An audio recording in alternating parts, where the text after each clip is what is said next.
c'est toute mon enfance, les contes. Et il se trouve que je pense que c'est vraiment l'enfant qui écrit à travers moi. C'est mon enfance qui s'écrit. Et en fait, les contes, c'est ma mère. Mon père, c'était plutôt les planches anatomiques et les photos de maladies qui font peur. Et les contes, c'est pour moi des récits modestes. Ça vient de l'oralité. Donc c'est quelque chose qui est très plastique en fait, qui a été modifié, qui est passé de bouche à oreille, qui finalement a été écrit, puis on peut en retirer autre chose parce que justement c'est malléable un conte.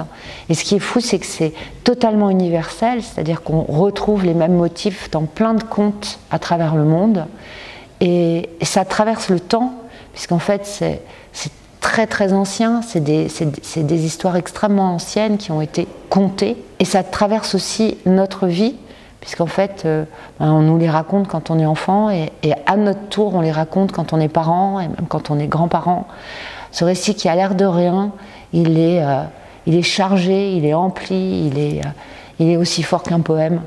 Donc j'aime les contes, et dans ce roman, c'est vrai que j'avais en tête une image qui pour moi sort absolument du conte, qui était cette petite fille, cette petite Lucie, suivie de ces 3 oiseaux.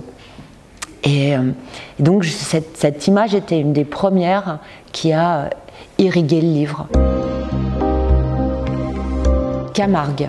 Le roman se passe pour la plus grande part en Camargue. Alors pourquoi la Camargue ? Je cherchais un endroit où Eva et sa fille Lucie pouvaient se cacher. Et à la base, je me suis dit, une forêt, c'est pas mal. Mais bon, la forêt, c'était presque trop attendu. Et à ce moment-là, la ville d'Arles m'a appelée et m'a proposé une résidence. Et j'ai pensé à la Camargue. Je leur ai dit, c'est là qu'il faut que j'aille me cacher. Et il se trouve que la Camargue, c'est magnifique pour parler du rêve. C'est vraiment un paysage idéal de rêve. C'est poreux. Vous avez l'eau douce, l'eau de mer qui se mélangent. On est dans un delta, et il se trouve que mon histoire fait référence à un autre delta. Les eaux se mêlent à la terre. C'est tout un travail autour des reflets. Il y a très peu de couleurs. On a le blanc des chevaux, le noir des taureaux, le rose des flamands. C'est une terre qui peut paraître lugubre en hiver. C'est vraiment une terre de fin du monde, et en même temps magnifique, sublime. Sommeil. J'ai pas une bonne relation au sommeil à la base. J'ai beaucoup de mal à m'endormir. J'ai peur du sommeil. Je trouve que le sommeil, c'est quelque chose de magnifique chez les autres. Ils me racontent comment c'est bon de s'endormir, de se glisser sous une couette, de mettre sa tête sur l'oreiller. Et pour moi, pour arriver à dormir, parfois, je me mets dans la peau de quelqu'un qui aime dormir. Donc, je leur ai bien demandé, mais comment c'est d'aimer se coucher, comment c'est d'aimer s'endormir. Je me suis beaucoup renseignée sur le sommeil, tellement j'avais de mal. Puis le sommeil est associé aux rêves, bien sûr. Et les rêves, en fait, moi, personnellement, je m'en souviens pas. J'ai eu des terreurs nocturnes assez terribles à un moment. Vous savez, quand vous vous réveillez dans la nuit et que vous avez l'impression qu'il y a quelqu'un, vous êtes dans la pièce dans laquelle vous vous êtes endormi, et que vous n'êtes pas vraiment réveillé. Vous criez, enfin moi je criais, et puis là on se réveille vraiment, on se rend compte que non, il n'y a personne finalement.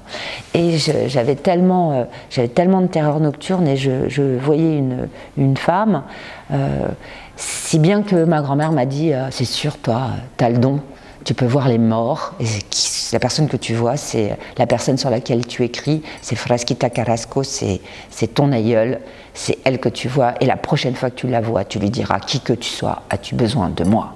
Et non, j'ai jamais réussi à lui dire quoi que ce soit. Elle est partie. Enfant. Il se trouve que dans tous mes romans, quasiment, je parle de la relation, d'ailleurs dans tous mes romans, je parle de la relation enfant-parent. Dans Le cœur cousu, c'est une fille qui n'a jamais obtenu le baiser de sa mère, et qui recrée sa mère, qui réinvente son histoire pour la lever d'entre les morts et obtenir un baiser. Du domaine des murmures, c'est une jeune recluse qui entre dans son reclusoire pour toujours enceinte, et elle l'ignore.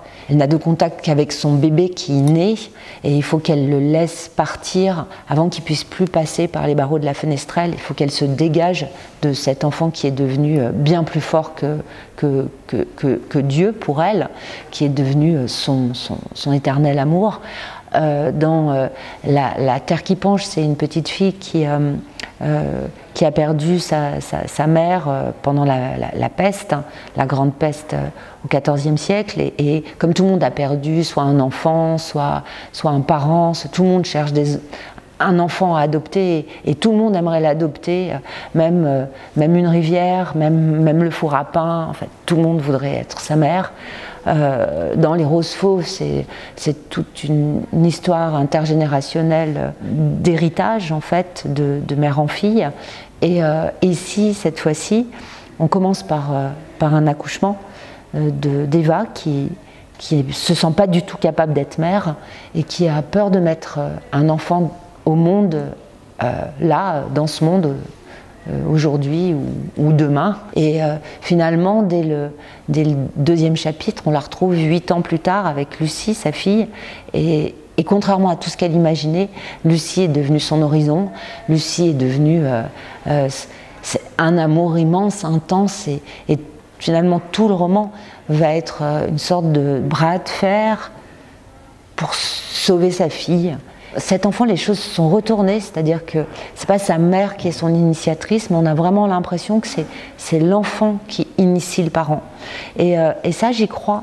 Je crois vraiment que nos enfants sont des initiateurs, et qu'à travers eux, on redécouvre le monde, et qu'on redécouvre un monde chargé de beauté. Deuil. Cette fiction, elle est viscérale, il me semble. Et à travers la fiction, je pense qu'on peut raconter des choses très intimes. Et moi, en fait, j'ai tissé pendant 4 ans un cocon autour de moi. C'était ce roman. Et ça n'a pas empêché les choses de passer à travers le cocon, les choses de ma vie. Et je pense que ce roman contient les personnes que j'ai perdues pendant l'écriture, et qui contient mon père, et qui contient ma mère.